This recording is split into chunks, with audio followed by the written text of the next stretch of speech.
Hormuz ஜலசந்தியில பதற்றம் நாளுக்கு நாள் அதிகமாயிட்டே இருக்கு. இது ஏதோ ஒரு சாதாரண பிராந்திய மோதல் இல்லைங்க. இது ஒட்டுமொத்த உலகத்தையுமே பாதிக்கக்கூடிய ஒரு பெரிய நெருக்கடி. சரி, உண்மையில அங்க என்னதான் நடக்குது? வாங்க விரிவா பார்க்கலாம்.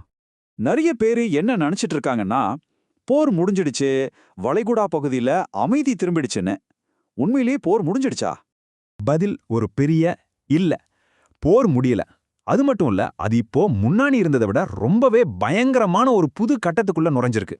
சரி, முதல்ல இப்போ கடல்ல என்னதான் நடந்துட்டு இருக்குன்னு பாப்போம். இந்த நெருக்கடி ஏன் திடீர்னு இவ்ளோ தீவிரமா மாறிடுச்சு? ஈரான் மறுபடியும் ஹார்மஸ் ஜலசந்தியில போற வர்ற கப்பல்களை பிடிக்க ஆரம்பிச்சிருக்காங்க. இது ஒரு சாதாரண விஷயம் கிடையாது. இதனால இந்த கடல் வழியை திறக்கிறதுக்கு வாய்ப்பே இல்லைன்னு சொல்ற அளவுக்கு நிலைமை ரொம்ப மோசமாயிருச்சு. இதுக்கு அமெரிக்காவோட ரியாக்ஷன் இன்னும் பயங்கரமா இருந்துச்சு. டொனால்ட் ட்ரம்ப் ஈரானிய படகுகளை பார்த்தாலே அழிச்சிடுங்கன்னு அவங்களோட கடற்படைக்கு நேரடியா ஆர்டர் போடுடாரு. அதாவது எந்த நிமிஷத்துல வேணும்னாலும் ஒரு நேரடி சண்டை வெடிக்கலாம். விஷயத்தை இன்னும் மோசமாக்குற மாதிரி ஈரான் இப்போ கடல் கன்னி வெடிகளை பயன்படுத்த ஆரம்பிச்சிருக்கு. இது கப்பல்களை பிடிக்கிற மாதிரி ஒரு தற்காலிக நடவடிக்கை இல்லைங்க. இது பல மாசத்துக்கு இந்த கடல் வழியையே ஸ்தம்பிக்க வச்சிடும். கடல் கன்னி வெடிகள்னா என்னன்னு யோசிக்கிறீங்களா? தண்ணிக்கு அடியில மறைச்சு வைக்கிற சக்தி வாய்ந்த வெடிகுண்டுகள். இத கண்டுபிடிக்கிறதும் அப்புறப்படுத்துறதும் ரொம்பவே கஷ்டம். பல மாசங்கள் கூட ஆகலாம். சோ இங்க நாம புரிஞ்சுக்க வேண்டிய முக்கியமான விஷயம் என்னன்னா, இந்த கடல்வழி வர்த்தகம் பல மாசத்துக்கு டோட்டலா நின்னுடும். சரி, இந்த ஒரு சின்ன கடல்வழி பாதை முடங்குனா அது ஏன் உலக பொருளாதாரத்தையே பயமுறுத்துது? அதுவும் இது எப்படி நம்மள பாதிக்குது? யோசிச்சு பாருங்க. உலகத்தோட மொத்த எண்ணெய் வர்த்தகத்துல கிட்டத்தட்ட 20%, அதாவது 5ல் 1 பங்கு இந்த ஒரே ஒரு சின்ன வழியா தான் நம்பியிருக்கு.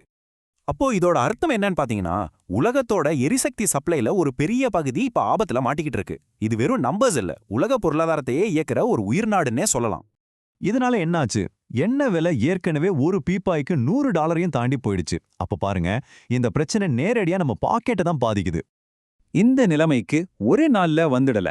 இந்த மோதல் எப்படி ஒரு கடற்படை போரா மாறுச்சுன்னு சுருக்கமா ஒரு பார்வை பார்க்கலாம். எல்லாம் ஆரம்பிச்சது 2026ல நடந்த அமெரிக்கா இஸ்ரேல் தாக்குதல்கள்ல தான். அதுக்கு பதிலடியா ஈரான் ஏவுகணைகள் மூலமா தாக்குதல் நடத்தினாங்க. ஆனா இப்போ நாம கவனிக்க வேண்டிய முக்கியமான சேஞ்ச் என்னன்னா, சண்டை இப்ப நிலத்தில இருந்து கடலுக்கு மாறிடுச்சு. இது இப்போ வெறும் ஆயுத போர் கிடையாது, ஒரு பொருளாதார மற்றும் கடற்படை போரா மாறிடுச்சு. சரி, அப்போ இதுக்கு மேல என்னதான் நடக்க போகுது? இந்த நெருக்கடியை பொறுத்த வரைக்கும் 3 விதமான சாத்தியக்கூறுகள் இருக்கு. ஒவ்வொன்றுக்குமே ரொம்ப சீரியஸான பின் விளைவுகள் இருக்கு. இந்த 3 சான்ஸ்ல எக்ஸ்பர்ட்ஸ் எல்லாரும் 2வது ஆப்ஷன் தான் நடக்கும்னு அதிகமா சொல்றாங்க. அதுதான் இந்த கோல்டு வார் மாதிரி ஒரு நிலைமை. அதாவது நேரடியான முழு போர் இருக்காது, ஆனா பதற்றம் மட்டும் குறையவே குறையாது. சமாதான ஒப்பந்தம் வர்றதுக்கான வாய்ப்பு ரொம்ப ரொம்ப கம்மி. அதே நேரத்துல இது ஒரு நேரடி கடற்படை போரா மாறதுக்கான ஆபத்தும் அதிகமாவே இருக்கு. சோ இப்போ இருக்கிற நிஜமான நிலைமை என்ன? இது அமைதின்னு சொல்லலாமா, இல்ல போரோட ஒரு இடைவேளைன்னு சொல்லலாமா? அப்போ நிஜமாவே அங்க என்னதான் நடக்குது? ஒரு பக்கம் போர் நிறுத்தம்னு சொல்றாங்க, ஆனா இன்னொரு பக்கம் சண்டையும் நடக்குது. இது எப்படிங்க சாத்தியம்? இதுதாங்க இப்ப இருக்கிற பெரிய முரண்பாடே. பேப்பர்ல பார்த்தா ஒரு போர் நிறுத்தம் அமல்ல இருக்கு. ஆனா கடல்ல பாத்தீங்கன்னா ஒரு உண்மையான பொருளாதார போர், கடற்படை போர் தீவிரமா நடந்துட்டு இருக்கு. பேச்சுவார்த்தை நடக்குதுன்னு சொல்றாங்க, ஆனா அது எல்லாமே தோல்வியில தான் முடியுது. அதனால கடைசியா நாம புரிஞ்சிக்க வேண்டிய விஷயம் ஒன்னே ஒண்ணுதான். இது அமைதி அல்ல. இது மிகவும் அபாயகரமான ஒரு உலகளாவிய மோதலின் இடைநிறுத்தம் மட்டுமே.